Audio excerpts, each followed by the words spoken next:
Росія може починати хоч приховану, хоч оголошувати відкриту мобілізацію, але є об'єктивні обставини. І на ніяке 2-мільйонне військо загарбників очікувати не варто. Про чергові ядерні погрози від Кремля тепер у бік США. Про невтішні для росіян, але приємні для нас новини з російських далекосхідних навчань «Восток». А ще про резерви ворога на Херсонщині і окупантів, які вже вчаться розмахувати білим прапором. Дивіться хроніку подій 191-го дня Великої війни з Росією у матеріалі Олексія Пасака. Коли не можеш зробити, завжди можна спробувати бути сильним на словах. Кремль знову почав лякати ризиком ядерної війни через підтримку США України. Заступник Лаврова почав міркувати, що Москва не раз застерігала про наслідки Сполучені Штати, і вони можуть стати безпосередньою стороною конфлікту. А у разі загрози для існування Росії та, як відомо, готова застосувати ядерну зброю. Важко спрогнозувати, скільки з російських міжконтинентальних ракет взагалі здатні перетнути кордони Росії, не кажучи про весь континент. Але щодо найдовшої армії світу прогнози є. В інтерв'ю військовому телебаченню України представник Головного управління розвідки Міноборони розповів, окупаційне військо керується радянськими принципами, тож їхні підрозділи забезпечення переважають бойові з'єднання, а багато російських загарбників і взагалі охороняють об'єкти поза межами тимчасової Російської Федерації. Тож максимум, на який може розраховувати ворог, це не 2-мільйонне військо, яким зручно з екранів телевізора лякати західний світ, а у рази менші числа. Росія має потужний контингент в Сирії,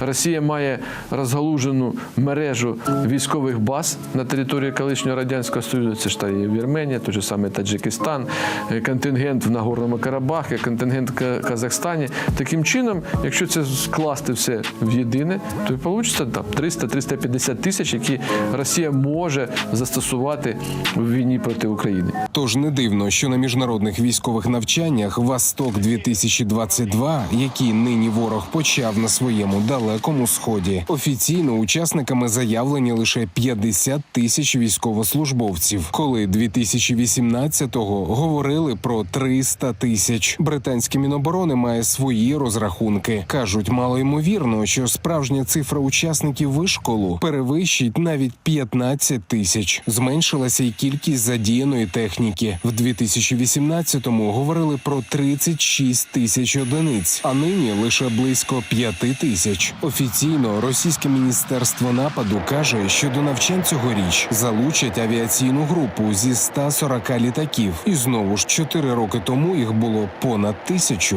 Важко грати м'язами на публіці, коли на справжній війні ти втрачаєш. І втрачаєш щодня. У мережі з'явилося відео з колоною техніки, яка рухається Кримом з боку Керченського мосту до материкової частини України. Чи зможе ворог посилитися на Херсонщині? В етері загальнонаціонального марафону в оперативному командуванні «Південь» озвучили відповідь. Ми продовжуємо позиційні бої, ми продовжуємо нищити ворога в сенсі його логістики, його здатності, потужностей.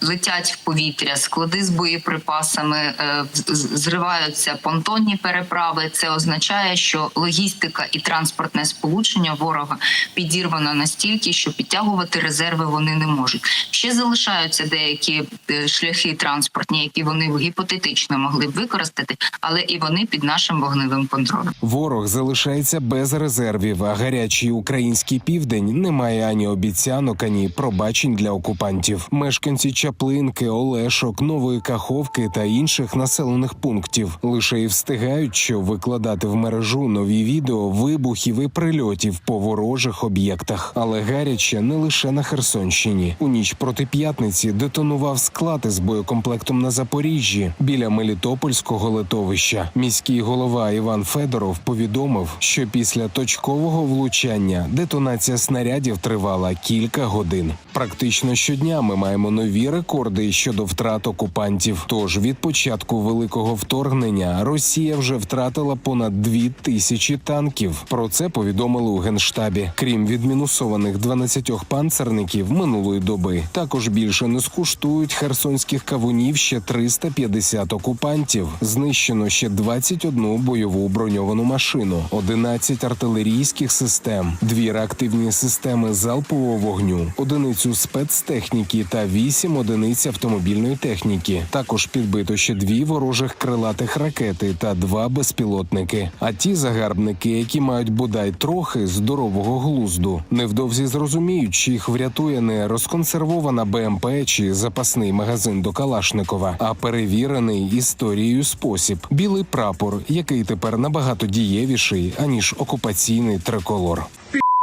Там на углу канала. Такое чувство, машет флагом. Да, флагом. Да, машет. Машет флагом. Желтоблакетными машинами. Не, может кто-то нравится, но сдавался, если да. Нет, техника ушла, танки выбили. Да.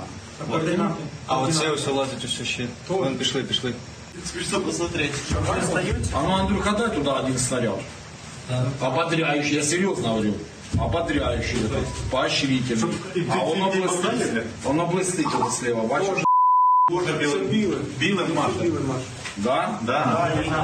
Не надо подставить. Олексій Пасак, 5 канал.